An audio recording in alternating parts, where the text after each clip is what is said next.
kulankan oo isugu jira soo dhaweyn hambaliyo iyo taageerada go'aanka madaxweyne Farmaajo ugu magacaabay Cumar Maxamed Maxamuud Cumar Finish gudoomiyaha gobolka Banaadir ahna duqa Muqdisho ayaa ka dhacay magaalada Muqdisho waxaana ka soo qayb galay siyaasiyiin culimo odayaasha dhaqanka suldaano iyo waxgarad mid kamid ah beelaha Soomaaliyeed ee degan gobolka Banaadir waxayna sheegeen inay soo dhaweyn ka soo ugu hambaleenayaan gudoomiyaha Cumar Finish xilka culus ee loo magacaabay dhammaan mas'uuliyiintii goobta ka hadashay ayaa si kal iyo laab u taageero ugu muujiyay gudoomiyaha cusub ee gobolka Banaadir ahna duqa magaalada Muqdisho waxayna u rajeeyeen guul iyo xilkiisa inuu u guto sidii loogu talagalay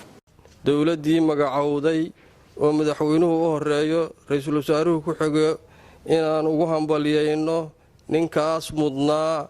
ee ay la heleen boosashinkiisii waxaan leenahay madaxweyne iyo ra'iisul wasaare hambaliyo aan idin leenahay beesha halkaan fadhida saas idin leedahay oo ah beesha Ciise Mindulood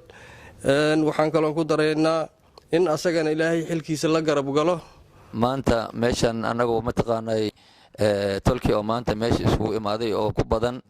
gudoomiyihii hore ee dhintay Allah u naxariistay tacsiiyadiisa ay ka tacsiyeynayaan oo ma taqaanaa ay u tiiraanayeen ay ma taqaanaa ay u tacsiyeynayaan iyo kan doortay cusub ay soo dhaweynayaan ay taageeroodii awoodoodii iyo aqligoodii iyo maqna aqligoodii iyo maalkoodii iyo maskaxdoodii ku garb istaagayaan ay ku muujinayaan xilka oo loo magacawday oo ma taqaan la saartay iyo marada la huuyay Ilaahay kii ku guuleysto oo waajibkeedu guta Allah ka dhigo kii ummadda isku keeno oo cadaalad falo oo jidkiisa Ilaahay tusiyo Allah ka dhigo waxaan rabaa inaan idin sheego cid kasta oo ay maqlaysa halkan waxa fadhiya beelweynta Ciise Mindulood waxay isugu yimideen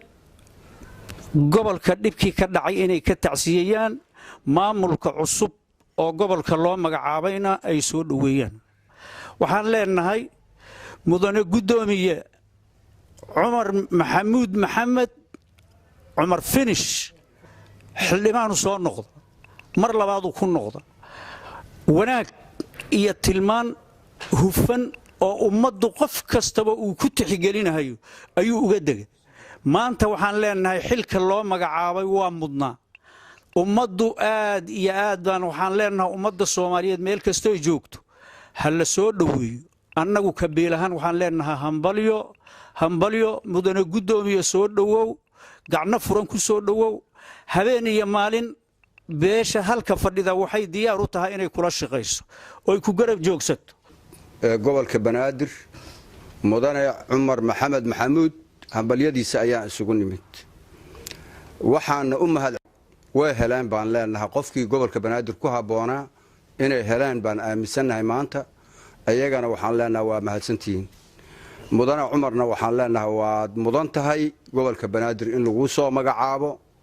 bulshadana ay ku hambaliyayso bulshaweynta gobolka Banaadir degan waxaan jeclaan lahayn in sida annagaba aan u soo banaan baxnay oo ugu hambalyeynayna inay ku soo dhaweeyaan gudoomiyaha cusub waa mudan yahay ninkii meesha uu ku dhashay ilaa hadda shaqada uu macnaha shaqooyinka uu soo qabtay rag baa ka soo faaleeyay shaqooyinka uu soo qabtay ayaan ku amaanaynaa oo hore marka tan inuu mudan yahay tilmaantiisii hore ayaa noo cadeynaysa mudane gudoomiye waxaan ku leenahay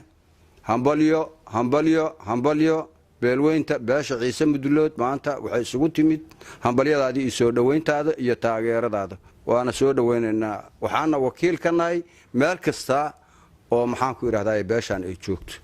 beelaha kale inay sidaas oo kale